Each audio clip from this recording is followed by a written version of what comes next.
గుండె రోగికి స్టంట్లు వేసేందుకు తీసుకెళ్తుండగా లిఫ్ట్ కూలి ప్రమాదం జరిగింది. ఖమ్మంలోని ప్రసూన ఆసుపత్రిలో ఈ ఘటన జరిగింది. సరోజనమ్మ అనే రోగిని లిఫ్ట్ ఎక్కించగానే లిఫ్ట్ తెగిపడింది. దీంతో ఆమె మృతి చెందింది.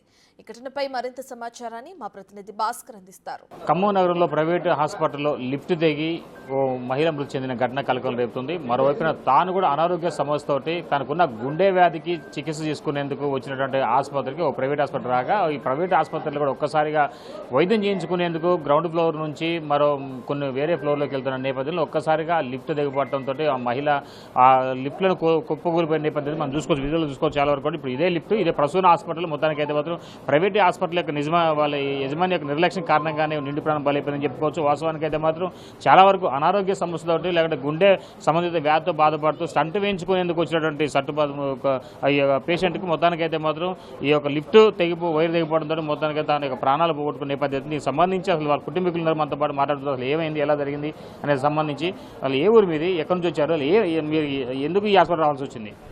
మా ఊరు ఉనవరకృష్ణాపురం అండి, ముదిగొండ మండలం, ఖమ్మం జిల్లా. నా పేరు సట్టి వినయ్ కుమార్. చనిపోయింది మా నాయనమ్మే. లిఫ్ట్ ఈ సర్జరీ అయ్యి బయటకు వచ్చింది. లిఫ్ట్లో ఐసీ 4th ఫ్లోర్కి ఐసీ పోవడానికి లిఫ్ట్లో వార్డ్ బాయ్లు ఎక్కించారండి.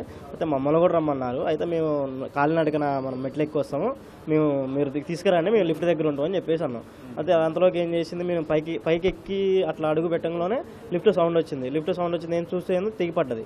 తెగి కిందికి పెద్ద పెద్ద సౌండ్లు వస్తున్నాయి. వచ్చేసి తీరా కిందికి వచ్చి సెల్లార్లో చూస్తే చనిపోయి మొత్తం నెత్తురు అంతా అయ్యి మొత్తం అట్లా ఉందండి. అప్పటికప్పుడు హాస్పిటల్ సిబ్బంది తీసుకెళ్లారు. అప్పటికే చనిపోయింది. లిఫ్ట్ లో తన పేషెంట్ తప్ప ఇంకెవరు లేరా? వార్డు బాయ్ ఒక ఆయన ఉండు. ఆయన పరిస్థితి ఎలా ఉంది? మంచిగా ఉంది. నడుచుకుంటూ పోయిండు, అడ్మిట్ అయ్యిండు. కొద్దిగా మైకంలో ఉన్నట్టుంది.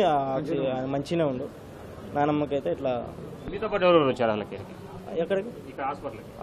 మా తాతయ్య, మా వైఫ్, మా నాన్న వాళ్ళు ఇక్కడే. మా వైఫ్ మా డాడీ అని బయట ఉన్నారు. వాళ్ళు డాడీ తాతయ్య బయట ఉన్నారు. అసలు ఆమెకు గుండె వ్యాధి ఎప్పటి నుంచి ఉంది?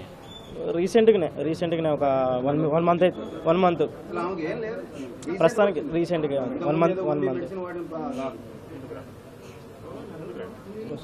సో అసలు ఎలా జరిగింది ఏందని సంబంధించి కుటుంబీకులు మొత్తం ఘటనా స్థలాన్ని చేరుకున్నారు. మొత్తానికైతే తనకి ఇటీవల కాలంలో కాస్త మంచిగా ఉన్న నేపథ్యంలో ఇటీవల కొంచెం అనారోగ్య సమస్యల నేపథ్యంలో వైద్య పరీక్ష చేయించుకునేందుకు రాగా ఇక్కడ మొత్తానికైతే మాత్రం గుండె వ్యాధితో బాధపడుతున్నట్టుగా గ్రహించారు. డాక్టర్లు కూడా దానికి టెస్టులు చేసి చెప్పడంతో మళ్ళీ ఇదే హాస్పిటల్ రావడం, ఇక్కడికి వచ్చిన తర్వాత కూడా ఇక్కడ స్టంట్ వేసిన తర్వాత 5th ఫ్లోర్ నుంచి మరో వార్డుకి మారుస్తున్న నేపథ్యంలో ఈ ఘటన జరిగిందని చెప్తున్న నేపథ్యం ఉంది. దీనికి సంబంధించి మరి కొంతమంది మనం మాట్లాడి చూద్దాం అసలు ఎలా జరిగిందంటారు దీన్ని. సర్జరీ అయిన తర్వాత 2nd ఫ్లోర్కి వెళ్ళాలని చెప్పేసి లిఫ్ట్లోకి వెళ్తుంటే సగం లోపలికి బాడీ వెళ్ళిపోయింది. దాంట్లో వార్డ్ బాయ్ ఒకడు ఉన్నాడు, ఒక ఆయన బయటనే ఉన్నాడు. లిఫ్ట్ డోర్ క్లోజ్ కాకుండానే లిఫ్ట్ ఆటోమేటిక్గా మొత్తం కిందికి వెళ్ళిపోయింది. కింద నుంచి ఎవరు నొక్కుంటాం కదా, దానికి వచ్చిన రోపు ఏదైతే ఉందో దాని కనెక్షన్ కట్ అయింది కాబట్టి దానికి సంబంధం లేకుండా వెళ్ళిపోయింది కింద. ఇంకా ఏం కాలేదు కదా దాని గురించి. వాళ్ళ హాస్పిటల్లో ఏమని చెప్తున్నారు? కొంచెం టైం అడుగుతున్నారు, మాట్లాడుతున్నామని అంటున్నారు. మీ దగ్గర ఎంత అమౌంట్ తీసుకున్నారు? వాళ్ళు 1,00,000 అది ఆరోగ్యశ్రీ కింద అయితే చేతించి అయితే అది 1,00,000. హాస్పిటల్ యజమాని వాళ్ళు మీతో మంచిగా రెస్పాండ్ అవుతున్నారా సకాలంలో? ఏం పడుతున్నారు, ఏదో వాళ్ళు మాట్లాడుతున్నారు, లోపల మాట్లాడుతున్నారు. సో మొత్తం చూసుకోవచ్చు, మనుషుల ప్రాణాలతో మాత్రం చాలా వరకు ప్రైవేట్ హాస్పిటల్ యజమాని మొత్తం కూడా నిర్లక్ష్యంగా వ్యవహరిస్తుంది. మనుషుల ప్రాణాలతో ఆటలాడటం చెప్పుకోవచ్చు. చాలా వరకు హాస్పిటల్ ఏ పాటికి డబ్బు మీద ఉన్న దృష్టి మొత్తం కూడా కేవలం వాళ్ళ యొక్క వైద్యం పేరుతో చాలా వాటికి కూడా వివిధ రకాలుగా వాళ్ళు అంటే టెస్టుల పేరుతో కావచ్చు, మిగతా సమస్యలు వాటి పేరు మీద కావచ్చు, మొత్తం డబ్బులు గుంజుకున్న నేపథ్యం. కానీ మనిషి జీవితం సంబంధించిన మాత్రం వాళ్ళు చేపడాల్సిన చర్యలు కావచ్చు, లేదా తీసుకోవాల్సిన జాగ్రత్తలు కూడా ఎలాంటి పరిణామాలు పాటించబడంతో ఈ ఘటన చోటు తీసుకొని చెప్పుకోవచ్చు. మరోవైపున ఈ హాస్పిటల్ సంబంధించి చాలా వరకు కూడా వైద్యులు కావచ్చు, మరొక స్టాఫ్ కావచ్చు, నిర్లక్ష్యమా లేకపోతే లిఫ్ట్కి సంబంధించి ఒక వైర్ దిగిపోవడం ఘటన జరిగిందా అని దానిపై మాత్రం పూర్తి స్థాయిలో తెలవాలంటే మాత్రం పోలీసులు కూడా దర్యాప్తు చేస్తున్నారు. మరోవైపు అసలు ఘటన గల కారణాలు కూడా వాళ్ళు మొత్తం కూడా అన్వేషిస్తున్న నేపథ్యం అవుతుంది. కానీ బాధ్యత జరిగిన నష్టానికి మాత్రం దీనికి బాధ్యత ఎవరు వహిస్తారనేది కూడా కుటుంబీకులు చెప్తున్న నేపథ్యం అవుతుంది. దీనికి సంబంధించి హాస్పిటల్ యజమాని మాత్రం మరి కాస్త సమయం కావాలి, దీనికి సంబంధించి పూర్తి స్థాయిలో విచారణ చేసుకున్న తర్వాత స్పందించి కుటుంబీకులకి ఏమైనా ఆర్థిక సాయం చేసేందుకు సైతం కూడా వాళ్ళు ముందుకు వస్తున్న నేపథ్యం అవుతుంది. మొత్తానికైతే ఈ ఘటన మాత్రం ఖమ్మం నగరంలో మాత్రం